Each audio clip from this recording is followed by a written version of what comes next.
Price Lord. கர்த்தர் நல்லவர், அவர் கிருபை என்றும் உள்ளது. காலை பொழுதிலே கர்த்தராகிய இயேசு கிறிஸ்துவின் நாமத்தினாலே உங்களை சந்திப்பதிலே மிகுந்த சந்தோஷம். கர்த்தருடைய நாமம் மாத்திரம் மகிமைப்படுவதாக. இந்த பாடலை பாடி கர்த்தரை தியானிப்போம். நிச்சயமாகவே முடிவு உண்டு, நம்பிக்கை வீண் போகாது. நிச்சயமாகவே முடிவு உண்டு, நம்பிக்கை வீண் போகாது.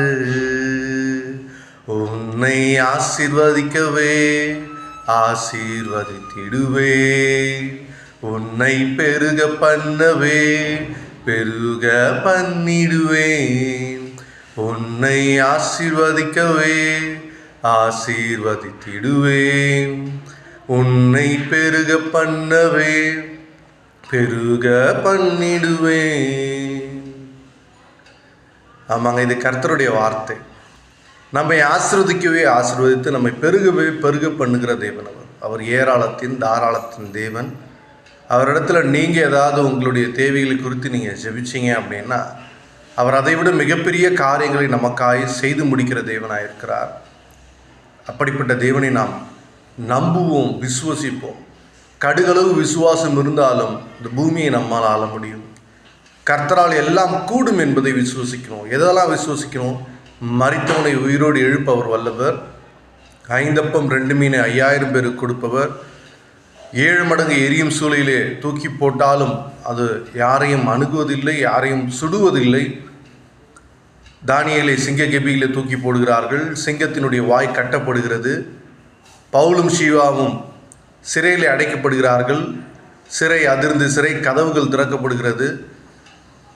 நீங்கள் எங்கே எப்படி பார்த்தாலும் கடலில் தூக்கி போடுறாங்க. கடலில் மீன் வாயிலாக யோனாவை மீட்டெடுத்து கரைக்கு கொண்டு வந்து சேர்க்கிற தேவன். வானத்திலே மன்னாவை அனுதினமும் பொழிந்த தேவன்.